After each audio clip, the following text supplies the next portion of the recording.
I am a little concerned though that the offense isn't going to be as dominant as it was last year. You don't have the best quarterback in the country. You lose Isaiah Horton, as you said. You lose Restrepo to the draft. You lose one of the best tight ends in the country to the draft. You're definitely losing guys. So I'm wondering, what does Beck have to do, or what can the offense do to maybe help him out a little bit? Yeah, I think what we might see a little bit is kind of closer to that offense we had that last year of TVD, where you could see a lot of screens, you could see a lot of quick passes, and kind of trying to get the ball out of his hands really fast, so he doesn't have to hold the ball very long. The offensive line's great, but if the guys aren't consistently getting separation, you want to try and get quick plays going, get guys in rhythm, get guys with the ball in their hands, hope they can make somebody miss and that move the offense that way. And you combine that with a potentially strong running game with Lyle and Fletcher, and you see what you can have there. You might have to play more ball control offense rather than, as flashy as it was last year. I think you're definitely right. I mean, look, last year they were the best offense in the country because they had Cam Ward and because they had all these arms. The O-line still elite, electric. You can't go anything wrong with them.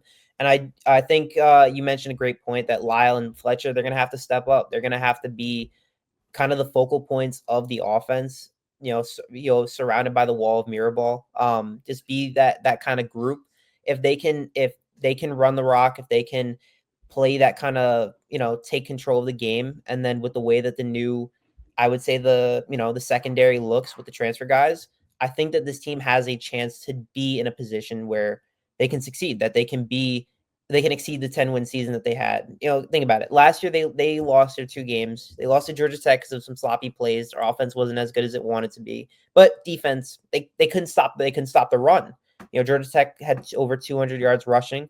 And then in Syracuse, they were up 21-0. And then they absolutely blew the lead because of bad defense. So the defense has gotten better. The offense has regressed, but I think the run game is great. I think we're in a spot where we can be better, and let's just hope that this can kind of lead on for future seasons, which is where Mario is kind of on the recruiting path right now, as we've seen over the last couple of weeks.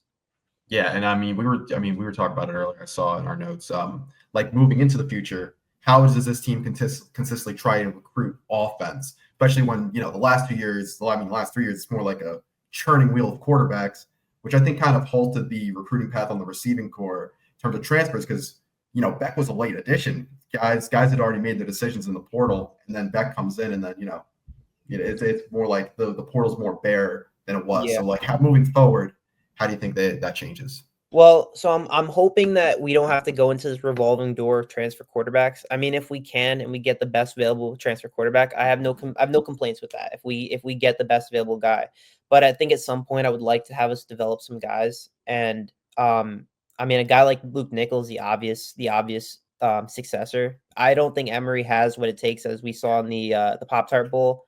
Emory, great dude. But and he clearly struggled in that second half against Iowa State, and regardless of who he was around or who was playing, he did not look like a guy that could easily replace Cam Ward and be the success for in that offense. So I think you go Carson Beck this year, and then next year you're really hoping that a guy like Luke Nickel, or I mean any guy in the portal maybe, but I do think that Mario's really looking for Luke Nickel to be that guy. And not only that, but it's also some of the issues that you mentioned with the receiving. We're seeing that right now. And I think it's more of where Miami has struggled with developing receivers. If you look at the NFL draft over the last handful of years, Miami hasn't a Miami player hasn't been drafted receiver. The last Miami receiver to be drafted was KJ Osborne, Minnesota Vikings, round 5. Before that, it was Philip Dorsett in the first round. That's a pretty bad slate, and you're not going to be able to get or attract these 5-star receivers. Last year, you had Jeremiah Smith, guy from Miami. He goes, Miami or Ohio State. He goes back and forth on it.